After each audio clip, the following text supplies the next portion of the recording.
It is a beautiful day to be alive, and I'm so glad we have this time together. I'm Sanaa Laybourne. I am a professor, scholar, connector, and avid reader. I've always loved learning about what's happening in our social world and sharing that knowledge, especially over a good cup of coffee. And so here we are. Each week on Let's Grab Coffee, I catch up with experts from across the country who are investigating our most pressing social issues and common curiosities. Over the next hour, you'll learn about their inspirations, motivations, and of course, what they know about the world around us. Go ahead and grab that cup of coffee and get ready for an engaging and insightful conversation. Growing up here in Memphis, the civil rights movement was always at the forefront of our city's story. After all, it was here that Dr. Martin Luther King Jr. was assassinated on the balcony of the Lorraine Motel. Now, at that site sits the National Civil Rights Museum, where you can learn more about key moments in the civil rights movement, like bus boycotts and lunch counter sit ins. But there are other moments in the civil rights movement that may be less widely known, but key to the movement and still relevant today. In Food Power Politics, the food story of the Mississippi Civil Rights Movement, Dr. Bobby J. Smith II details how food was used as a weapon and as a tool of resistance in the Mississippi Delta. Dr. Bobby J. Smith II is an interdisciplinary scholar of the African American agricultural and food experience. Trained as a sociologist with a background in agricultural economics, Dr. Smith is an assistant professor in the Department of African American Studies at the University of Illinois at Urbana-Champaign, with affiliations in the Department of Food Science and Human Nutrition and the Center for Social and Behavioral Science. His research program and teaching agenda cultivates an intellectual sphere and public space to interpret how Black people build agricultural and food systems amid inequalities that orbit the Black world.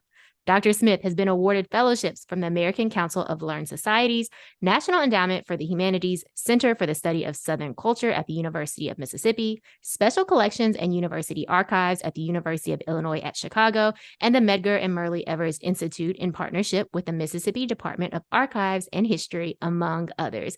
He joins us today. Hi, Bobby. So glad to have you here Hey, with us. glad to be here. Thank you for the opportunity to be a part of this. Absolutely. Well, when I saw this title, and look, I'm so happy. We talk about social media, the pros and the cons, but it was on Twitter or X or whatever that platform is Right. called Whatever it's called now. that I saw the tweet about your book. And I was like, oh my goodness. First of all, how did I not know about this book? And secondly, I have to read it and hopefully have you on the show. And here we are. Yeah. Thank you. Thank you for that.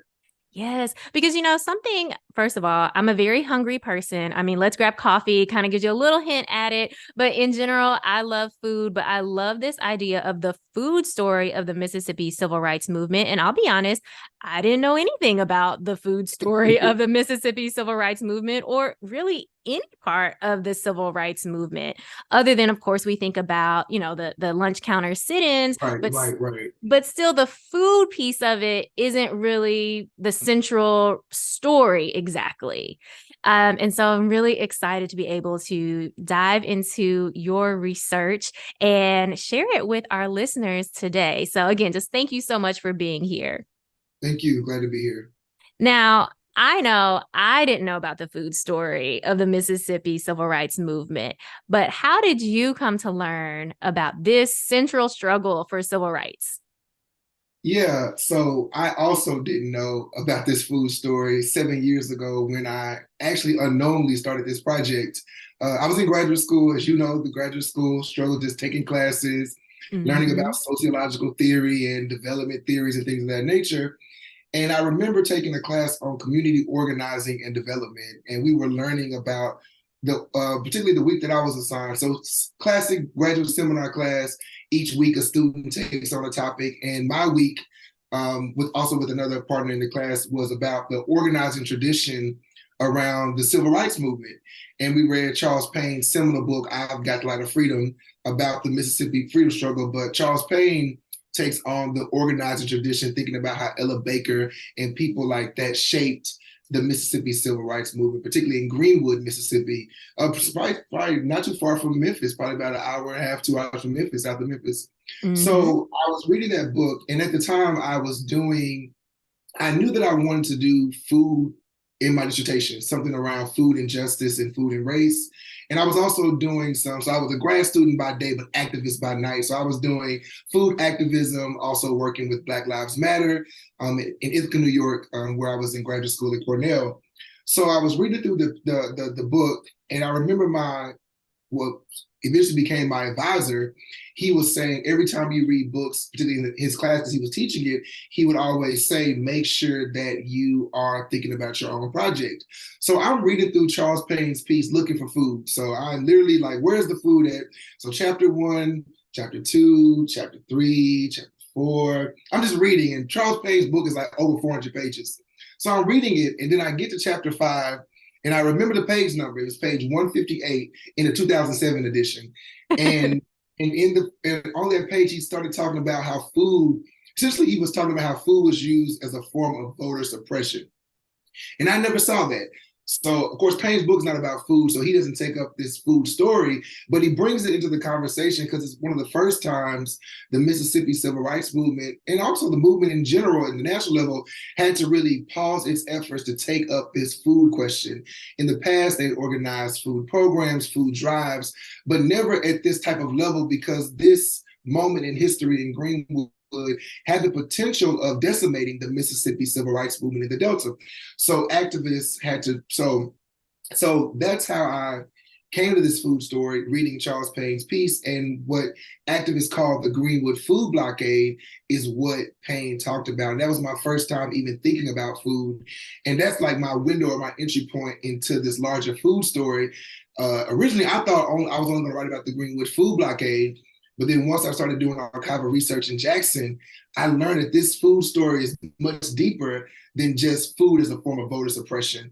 And that's how I got into the project, reading Charles Payne's book. I mean, Charles Payne's book, I actually met him in 2018 before I graduated. He signed my book. And he was like, thanks for telling the next part of the story. And I was like, oh, thank you. I'm so honored. So, I'm so grateful that you're here. I kind of fanned out on Charles Payne because his book was so important. I mean, he was probably like surprised that someone was reading his book some 30 years later. And I was like, yeah, like your book is really, really important. So that's how I discovered the first part. My entry point into the food story is the Greenwood Food Blockade. Mm-hmm. I love that for so many reasons. I mean, first, how must it feel that someone is reading your work, like you said, 30 years later, and really paying close attention, right, to what you've written and carrying on part of that research? Like that has to be really exciting, but then also exciting for you to find a connection to something that you had already been really passionate about, right? Mm-hmm. This specific nexus of food, justice, race. And so that had to be an exciting discovery too, even though it wasn't much, but enough to say, wait a minute, there has to be more to this story.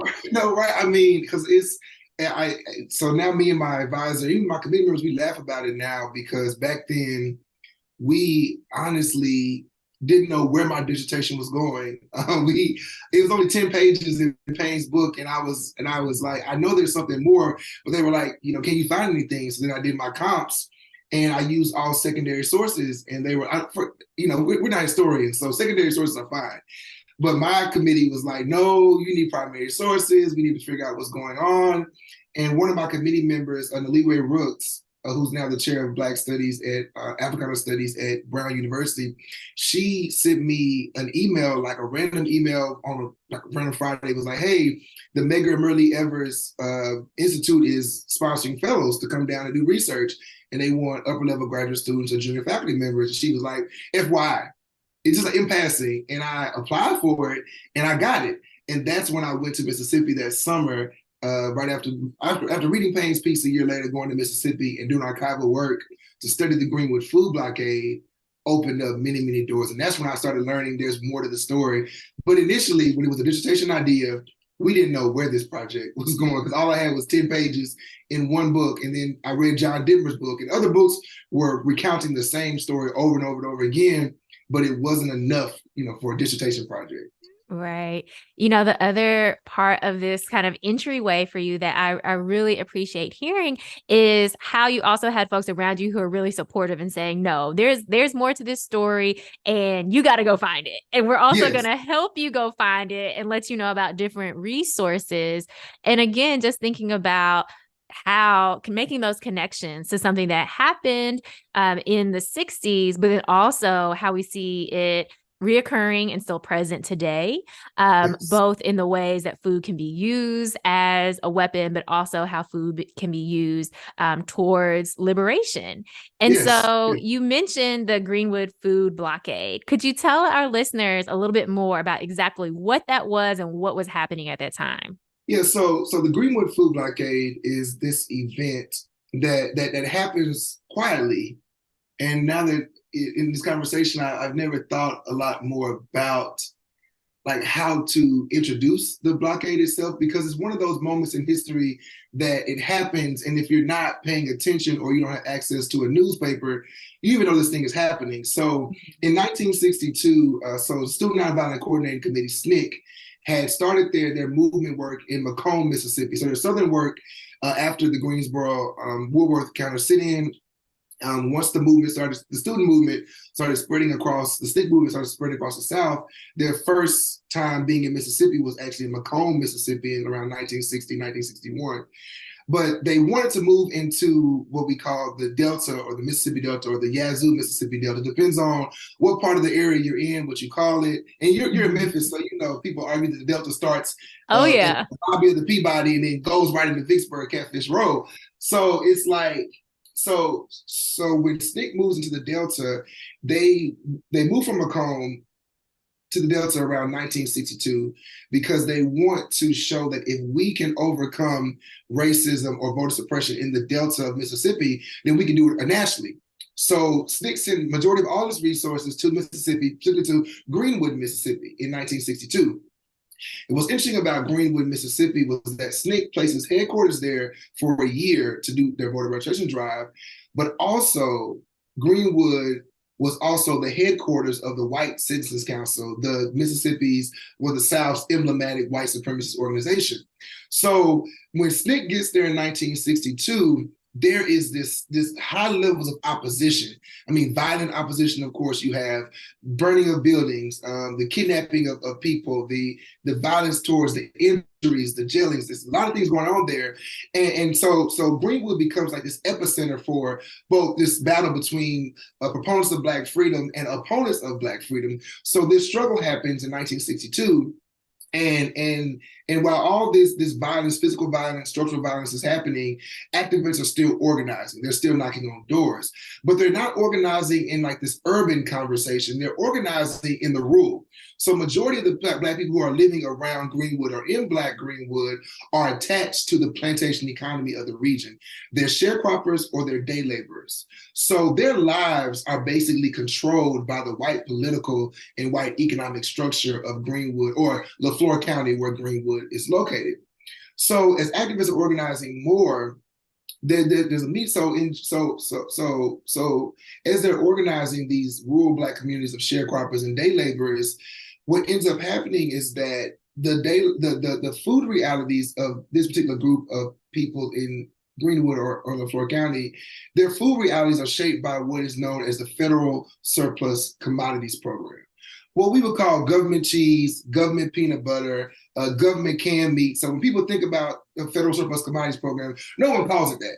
The government calls it that, but people just call it the free food program. Once a month, folks will go down to the county courthouse and get supplemental foods, essentially supplement their diets.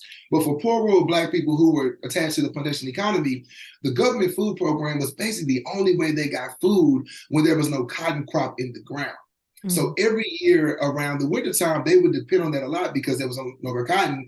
And essentially, if there's no cotton in the ground, they're not needed because their bodies are designed as so their bodies were the original machines.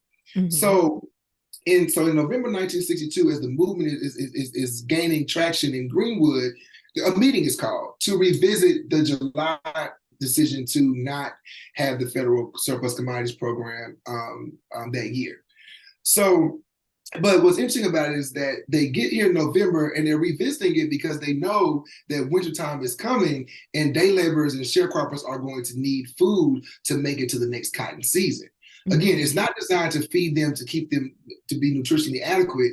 It's actually designed to keep them alive just enough time to get them to the next cotton season. So a meeting is called by the LaFleur County Board of Supervisors to revisit this program, and they decided to hold a meeting. I want to say around November 9th. November 9th, yeah. And SNCC observes that they called this meeting to decide the future of this federal surplus commodities program, but no Black people are allowed to attend it. Like no Black person is allowed. It's only white people are allowed to come, white community members, but also the white county board of supervisors. So then this public meeting having a conversation discussing a program that literally impacts 90% of the participants are poor rural Black people who are sharecroppers or day laborers or just poor people who have now moved into Greenwood. So at this meeting, they decide to dismantle the federal food program. And on the surface in the newspaper, it's like LaFleur County decides not to have a federal surplus commodities program this year. On the surface, it's read that way, but activists saw that as a clear indication that the rules of the civil rights movement have changed. They have now placed food at the center of the movement because this is a program where if Black people have the ability to vote, then they could be at those types of meetings. Because the decision for only white people to attend it was also those who were able to vote and participate in civic life. So activists already knew what was happening, because why would you have this? Why would you just be on a program that you know impacts poor rural Black people, but you're upset because poor rural Black people are now trying to register to vote, or they're attempting to register to vote. So that meeting, at the end of that meeting, that was the onset of the Greenwood Food Blockade, because activists saw this. This is not just some decision that's made behind closed doors. In fact, you're trying to starve the very group of people we're trying to organize to liberate themselves. And that is the beginning of the Greenwood Food Blockade in November of 1962. Wow. Thank you so much for sharing that context and that history, because like you said, even if maybe we stumbled across, something that was talking about the Greenwood Food Blockade without understanding, the time period, the context, the relationships, right? Who people are, the structure of the city, we wouldn't really understand the significance of this decision. And so I think that's so important to understand what the context was. The other piece that I find so important is because this is happening in a rural area, and so much that we think about in our kind of historical memory of the civil rights movement is happening in very urban areas. And that's what we often think about, all different types of organizing, different types of resistance, even retaliation, we're thinking about within the urban context. But this focus on rural, I think, is so important. And, as I was reading this chapter, it also made me think about sociology, our discipline, and how the focus on rural was actually something that was emphasized very early, but then kind of fell away as we focused our attention more on what's happening in urban areas. And so this just reminded me of, again, how important it is for us to understand what's happening in the rural context, both historically, but then also contemporarily as well. And so I was really interested in that. And because, we're talking about the Greenwood Food Blockade and it being used by the white power structure as a way to really punish and discipline Black folks who are trying to register to vote. But again, it just made me think immediately of like 2021, when we see Governor Brian Kemp of Georgia signing in the Election Integrity Act, quote unquote, to making it, with these different provisions around passing out food and water. And it just like, that is the first thing that came to my mind when I was reading this. Always, I talk about how the past is always present, and we see some of these same tactics being used over and over again. But let's not leave us hanging there at the decision that was made at that November meeting. But what was the response from activists and organizers in Greenwood, but also in other parts of the country? Yeah, no, thank you. Like I'm glad you asked the question, like the responses, because I think, like, as I was writing the book, as I was writing page by page of that particular chapter, because that chapter was one. It was a dissection chapter. Then it became a paper, and then after I wrote the paper, doing more research, I discovered even more information about the responses, and it's amazing. So about a month later, Bob Moses, Robert Parrish Moses, who passed away about 2 years ago, one of the architects of SNCC, he decides to write a letter to the North, to students in the North about, hey, we need food. I mean, that's the best way of saying it. It's a longer letter. There's lots of stuff there, but basically what he's saying is that these people need food. Like, I've never seen this type of hunger in my life, is what he's saying to a group of people that he knows, particularly at the University of Michigan. So this letter kind of initiates the responses to the Greenwood Food Blockade, which the response ends up evolving. So it starts off as a letter writing campaign. So today we was just send a text blast. Like, hey, people need food, pull up, we're gonna be on the corner of so-and-so, that's where we're gonna be at, bring us food. But what they do is that they start sending these similar letters all across the nation, because they're like, so they connect what the Florida County Board of Supervisors did at that November meeting to how food is being used as a weapon. They don't say it that way, but essentially what they're saying is that now that food is a part of this equation, how can we protect people from this type of oppression? Because we can protect them from physical violence by hiding them. We can keep them safe in cars, but how do we keep them full with food when their main food source has been cut off? So they initiate what becomes known as the Food for Freedom program. But it's much more than just a food program. In fact, it's a multi-state, massive, translocal, I call it this interactive food network. Because essentially the letter writing campaign evolves into SNCC taking this up at the national level. So you have people like William Bill Mahoney, who was the secretary of SNCC at the time, who's working out of New York, attempting to organize at the national level to get food to Mississippi. So essentially this massive network from New York City, Atlanta, Georgia, Iowa City, Iowa, Chicago becomes a very important part, because Dick Gregory, prominent Black comedian who is a part of the Friends of SNCC group in Chicago, ends up becoming a central figure in this whole story, in the food for freedom side of the story. So the response is this from people from Compton, California. You have people in Louisville, Kentucky, just all trying to bring food. So basically they are bombarding the Mississippi Delta with food. And in the Delta, they set up these 3 different hubs in Coahoma County and Clarksdale.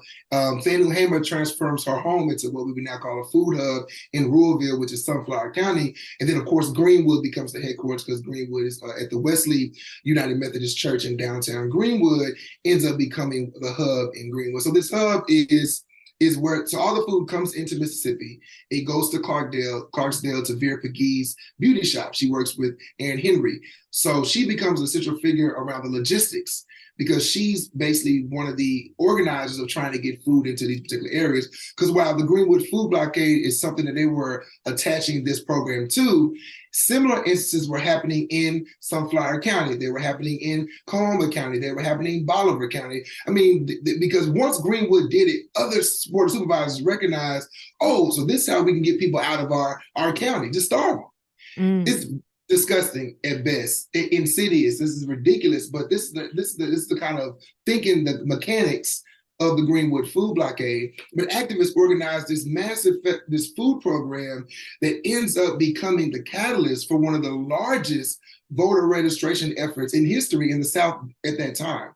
They end up attempting to register some 500 people in a matter of weeks. So December it starts, but it doesn't really pick up until February. And February, March, and April is like the height of the response to the Greenwood Food Blockade. But it's not just a food program. It's not just a food network. They're also in DC lobbying to the Secretary of Agriculture, saying you have the pen that can bring this federal food program back. Because while we're doing this work, these people still need these supplemental foods, because they've grown accustomed to living with this, what we now would call an emergency food program.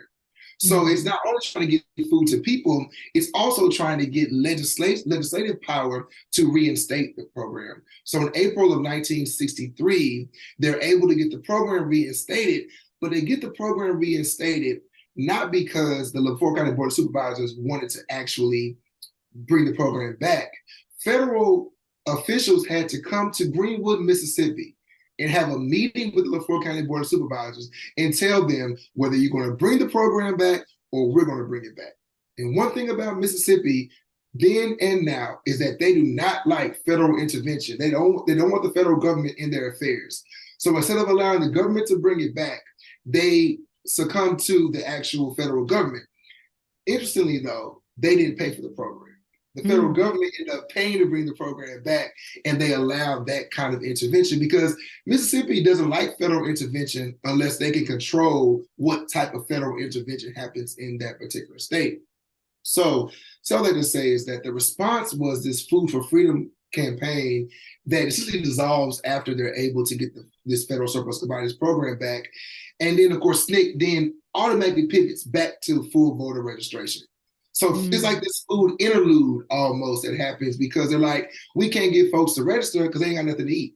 So we got to get these people food, but it's not necessarily only to feed them, it's also food to get them back in line to then register to vote.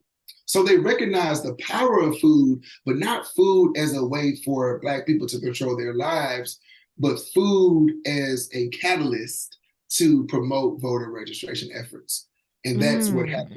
So the Green Food Blockade ends with the Food for Freedom program being able to navigate both DC, but also navigate the politics and logistics of food production or food distribution in the region. Bobby, there was so much in the, oh my goodness. Like, first and foremost, I think like, wow, thanks so much for bringing this part of the civil rights movement to the forefront, right? Because again, I think this is something a lot of folks don't know. And we can think about because of the way we tell the civil rights movement story to ourselves, you know, this focus on things like voter registration. We understand that. But as you just said, you know, food, not just as a means to ensure that people can now go register to vote, but through this Food for Freedom initiative, we're also seeing how food can be a site for liberation and for collective freedom, which you talk about throughout the book. And folks will have to grab the book to get the rest of this juicy story. But you know, also, but it's something you said earlier. You just said it really registered with me was when you said also it's like food as a site of liberation. And I think that's a key point because honestly, the federal surplus commodities food program was not an adequate program.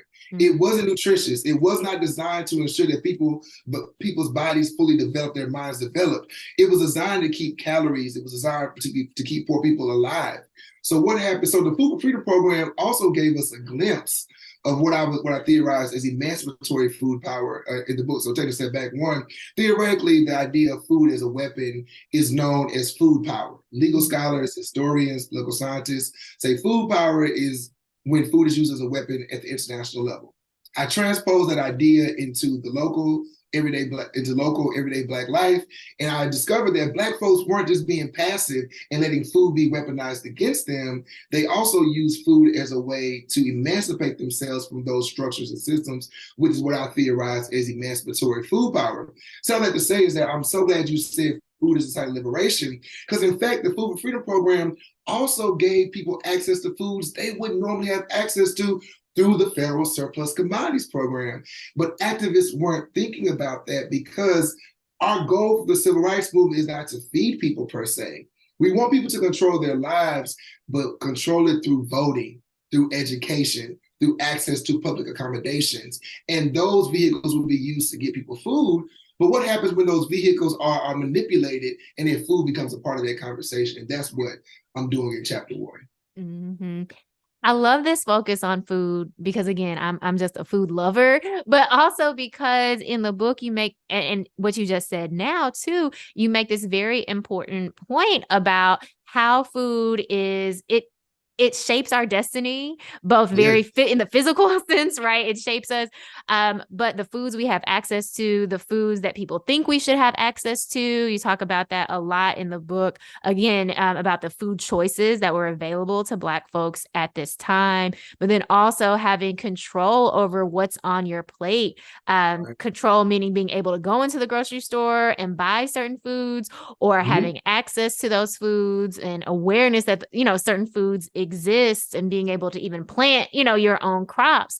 And so I think that's so central to this story, and also a reminder, because again, just seeing some of these same echoes today when we think about food deserts, Yeah. or even where fast food restaurants are located, right? And a lot of research is looking at that, and again, how these food choices are shaping our destinies. Yes. Yeah. No, and that's a great way to put it, because it really is a matter of life and death.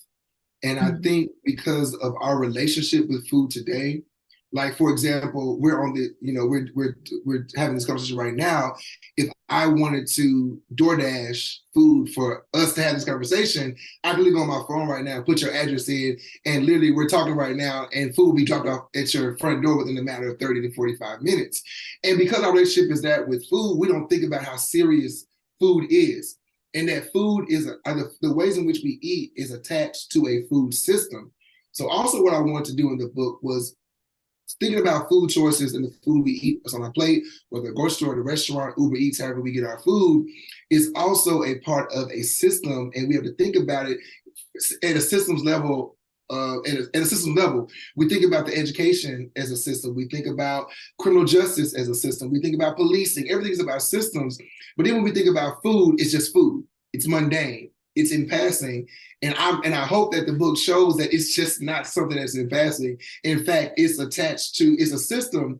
And within a system, there are power dynamics that shape the flow and the webs of how people move. And that's why I put power into the conversation, because I see my book as bringing power into focus when we Mm. think about food. Yes. I mean, and that becomes so clear, even clearer in chapter 2, when you're talking about the Lewis Grocer Company. And I don't even want us to get into too many details of that, because folks are going to have to buy the book to get that Got it. story. Heard But you. when Okay. I tell you, just again, that makes it so clear how food is used by folks in power, right? And is part of a system that can control our lives, that folks get rich off of our lack of access, intentional Yeah. lack of access. And you talk about different moves that were made by the Lewis Grocer Company in conjunction with folks who are in elected positions of power. But again, I don't want us to get into that too much today, because I actually want to go back to something you mentioned, which was as you were talking about the Food for Freedom program and how it was being organized. At the center of who was organizing this and distributing this were Black women. And that's something else that I really appreciated about your book, is how much attention you are giving to the Black women who were leading this charge of distribution, of organizing. And again, oftentimes the civil rights movement, that story is told Yeah. with Black men very much at the forefront, which is Yeah. true. But then it's also true that Black women were doing a lot of important work. So I'm wondering if you could just talk a little bit more about that. Yeah. Thank you. Because bringing in Black women into the Greenwood, we're not bringing in because they were already there, but documenting Black women's efforts to the Greenwood Food Blockade was challenging, and not challenging because it was challenging because of sources. Mm. I write in the book that many of the women who were doing this work are known by name. So the picture I used in chapter 1 of a woman by the name of Mrs. Ella Edwards, I got that picture from the New York Times. That was one of the only pictures ever taken during what we know now as the Greenwood Food Blockade. And we don't know a lot about Ella Edwards. I remember seeing some of the notes that Carl Sitton used when he was taking those pictures. He described her as an older woman who was married, and she was just working at the program. But Ella Edwards' picture is so powerful because it shows her in the basement, in the Sunday school room, organizing all these cans of food to hand out to people who were in dire need to eat. And it showed, but her being also located, the picture, she's also by herself. And I think that's interesting too. And I don't know whether that's just what Carl wanted or no one was around, but we know while women were, it was not a lot of women who were doing this work, but the women that were there were taking on a huge, this was a huge undertaking because you have tons of food coming into the Delta. And because the gender nature of food, food is coded as what we as sociologists call women's work or invisible work. And this invisible work that we're seeing happen is so powerful because these women are working across. Again, we don't have cell phones now, so I'm not texting Ella Edwards from Columbia County saying I'll be there in an hour, have the food ready. No, they're really operating this network, this community-based work they're doing. It's so powerful because they're working at different levels. So Vera Pagee, who's a beautician slash activist with NAACP slash community woman slash all the above, she's doing everything in Columbia County. In Clarksdale, she's working at the regional level. So the Food for Freedom program works state, nationally, regional, and then local. So Vera Pagee so William Bill Mahoney's at the national level of SNCC doing the work. But in Mississippi, women are taking on actually getting food delivered to the people. Fannie Lou Hamer, who now we know a lot more about, not only did she create the Freedom Farms Cooperative in the late 1960s in Ruralville, she also transformed her home into a food hub. So some activists remember going into her home, it's food everywhere, like food stacked up on the side of the doors. She got food on the porch, just in the backyard, because she understood, Black women understood how intimate food struggles were. And many times they were, whether voluntarily or involuntarily, in charge of making sure that their families had food. So that every day, this motherhood connection there translates into the work they're doing. I'm gonna say it this way: the gender nature of food is important because it's something that they were already doing in their everyday lives, but it also enabled them to be leaders in the movement. And many studies of the civil rights movement often want to talk about how Black women took on roles that men had. Oh, they were presidents, they were leading organizations, but they also were leaders in their own right. And in fact, they were the food leaders of the movement, and it gave them a chance to control. They were developing contracts. They were developing transportation routes. They were at airports picking up food. They were on the side of the road meeting with a truck, throw the food back there in the middle of the night because the Food for Freedom program was also targeted by the police. So many people were coming out of Memphis into the Delta. People were being stopped, literally right there, but it's on 55 or on the Blues Highway 61 coming out of South Memphis. They were literally right there waiting for food to come across. And many times they confiscated the food. But Black women were able to subvert all of that to ensure that food was placed into the hands of the people. And I couldn't write about the Greenwood Food Blockade without bringing that up, because as I was reading it, I was reading Jet magazine. Black women were at the forefront of that. Even the Jet magazine covered the Greenwood Food Blockade. I mean, people, it's there, and so that's why I had to do a lot of the evidence is there, because this is not something. It happened quietly, but it's also on the radar of the Black press. And the Black press emphasized the role of Black women like Vera Pagee, Ella Edwards, Bessie Broom.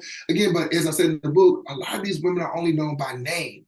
But I had to name them. It's not only about just knowing their lives. That's someone else's project. We can talk about who they were, where they were born, what they did, but I wanted to name them to show that Black women were doing, they come into the story as something that we tend to throw to the side because food is not a part of the story, but they use food as a site of leadership, community leadership. And that's what I wanted to show, particularly in chapter 1, when bringing Vera Pagee, Ella Edwards, and those people, in fact, Fannie Lou Hamer, into the story.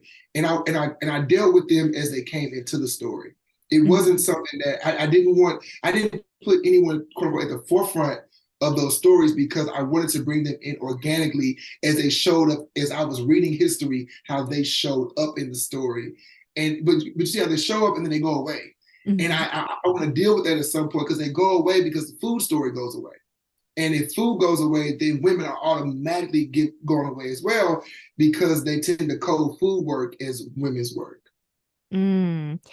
I just appreciated so much learning the names of the women who were very integral to ensuring that the Food for freedom program was successful.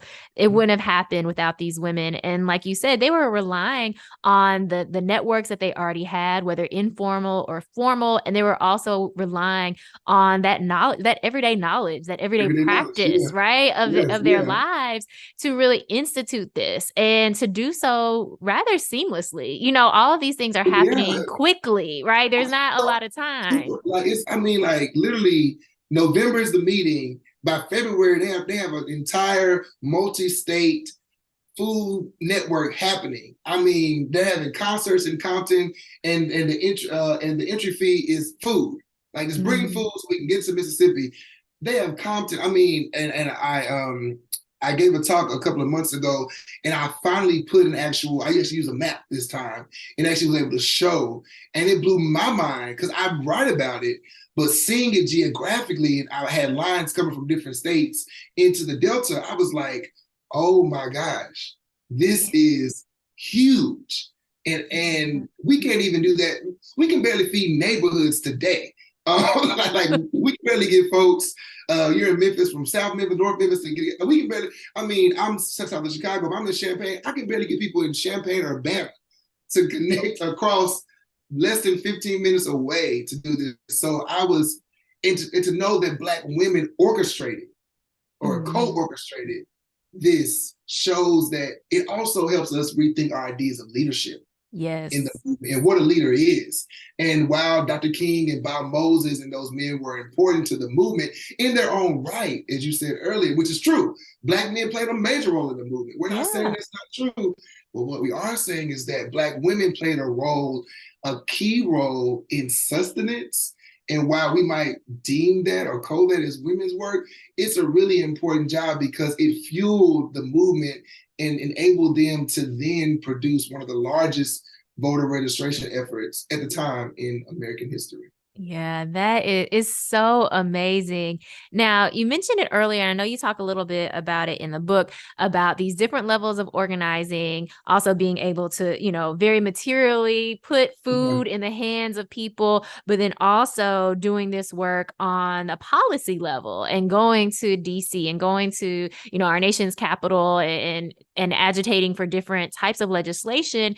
And you mentioned in the book that SNCC was trying to put pressure on agencies such as the USDA to work with rural Black agricultural workers. And I'm wondering, did that happen? I know you also mentioned in the book that activists organized Black farmers in Mississippi and across the South to run for county offices in the USDA's Agricultural Stabilization and Conservation Service Agency. And I'm wondering if any of those attempts, you know, led to any changes, led to rural Black agricultural workers actually, you know, being in conversation with these different levels of government or different organizations? Yes.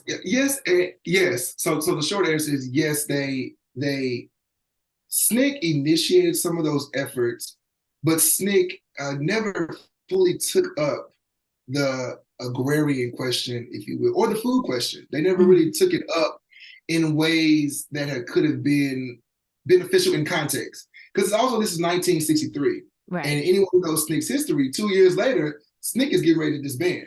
I mean, 65, SNCC is trying to figure out which way are we going to go. There's a mass exodus. And then by the late 60s, SNCC is dissolved and gone away, and activists are doing their own things. So that's also just provide like in context, 63 is a pivotal year because also it's the March on Washington happens in August. So the movement becomes preoccupied with other things that kind of moves the food issue, the ag issue back out of focus. It's what some people say when the cameras left Mississippi, people just didn't pay attention to it. And in Mississippi, ag and food was critically important because also, we said earlier, there's a rural character to the Mississippi Civil Rights Movement. So you have to understand rurality to understand why food and ag is so important. So they were organizing ACLS boards, and some Black people were successful in organizing, and SNCC members were a part of that, or former members were a part of that. But also Black farmers, think about Holmes County now, right there off 55 south of Grenada. Holmes County was extremely important because Holmes County had, I think, one of the largest places where Black people own land, farmers, and they would house civil rights activists on their land. So Mm-hmm. Holmes County becomes important, which is kind of on the periphery. Parts of Holmes County is in the Delta, but some of it's not, in the actual area that people call the Mississippi Delta. All this can be argued, obviously, but Holmes County becomes important because that's where they were organizing a lot of these ACLS board members, and they were successful in some ways. But also doing that in Mississippi is tricky because what people don't know about Mississippi during that time is that you have people like Senator James Eastland, U.S. Representative Jamie Whitten, and John Stennis. Those three men basically ran the federal government. Whitten and Eastland in particular ran agriculture and food. Eastland is a co-author of the food stamp bill. Jamie Whitten basically controlled the USDA's budget from 1947-49 to 1994. The man dies. The man dies, literally holding the purse strings of the USDA. And they're in Mississippi. And he's also the representative of the Delta. So you're trying to organize this, but it's all under his power. So I'm glad you brought attention to like these multi-levels of organizing. But Mississippi becomes a very important case because yes, they organize the ASCS boards, and there are books that talk articles that talk about that stuff. But it's never a central agenda of movement activists per se. Mm-hmm. You know, it is unbelievable to me that somebody could have, as you were mentioning, some of the different elected officials that were controlling the USDA, controlling our food future as a nation, and for folks to have been in power for decades and really shaping what we even think of as SNAP, supplemental nutrition, right? Or food stamps, as we often call it. And the way that we think about food assistance through very racialized terms. And again, throughout the book, I was writing notes about how some of those same arguments against food stamps, and particularly racialized arguments against who uses food stamps, are so much to our present day. And it makes sense because we have folks who from Mississippi in power for decades, literally controlling, our food present and food futures. Yeah, no, and I thank you for that's the hardest part about writing the historical book. Well, doing the historical work is that trying to make those connections was the hardest part. And I thank you for like saying you were taking notes and connected to today, because I'm always thinking about because in writing it, I didn't write it necessarily to inform today. I wrote it as a way to bring food to the forefront of the civil rights movement and to argue that this food story is ongoing, is active, and even happening today. But I thank you for the connection to Georgia earlier, then the connection to, and also we're coming up on a farm bill year. Next year, the farm bill is coming out, and then also food stamps will be 60 years old next year. So this is a very important time to start thinking about how the discourses are related and similar. Yeah, absolutely. I mean, also we can think about, here in Memphis with expansion of Blue Oval and how a lot of Black farmers' lands have been taken through eminent domain. And again, just pieces, of this story we continue to see play out today, because some of those same tools, the way food is used as a weapon, but also how food and land is used as a space of liberation, we see continued in our present day. So absolutely and look, we only got to talk about a little bitty piece of this book, and our time is already coming to an end. I see it. I was like, I was trying to cut some of my comments. I was like, let me chill. But you kept saying things. I was like, it was so much. Yes, because that's how good this book is. I mean, it's just so rich in its, as someone who loves to learn and loves to learn particularly about this region, there's so much in here where I'm like, wow, I never knew this. But again, that I'm also making connections to present day. So I know for listeners, you're like, wait a minute, there's more. There's so much more. You got to get the book because your mind will be absolutely blown. Bobby, thank you so much for joining us this morning. It has been such a pleasure. Thank you. No, I've enjoyed it. I appreciate you taking the time to do this. Thank you. Absolutely. Thank you so much to Dr. Bobby J. Smith. His book is Food Power Politics, the food story of the Mississippi Civil Rights Movement. I'm not sure if there's anything that excites me more than food. So you have to know that this book was so phenomenal. It was such a great read to learn about this food story, something that I had no idea about. And I'm betting that for a lot of you all, this is your first time as well to hear about the Greenwood Food Blockade and the Food for Freedom campaign. When I tell you that was only chapter 1 of the book. So there's so much more that Bobby talks about in food power politics. And when I tell you, I was making so many connections to things that are happening in our present day. This book helped me understand a lot of different components of the civil rights movement, especially what it looked like in a rural area, because so much of what we think about, learn about, or, have in our historical memory of the civil rights movement is very much centered around these urban stories. So this book is so invaluable for a variety of different reasons. And I have to tell you that chapter 2, and I'll just tell you the title so you get a sense of what it's about. The title of chapter 2 is Another Kind of Oppression: Civil Rights, Food Stamps, and the Segronomics of the Lewis Grocer Company. Be prepared to have your mind blown, because when I tell you this chapter, I was like, oh my goodness, I cannot believe what is happening.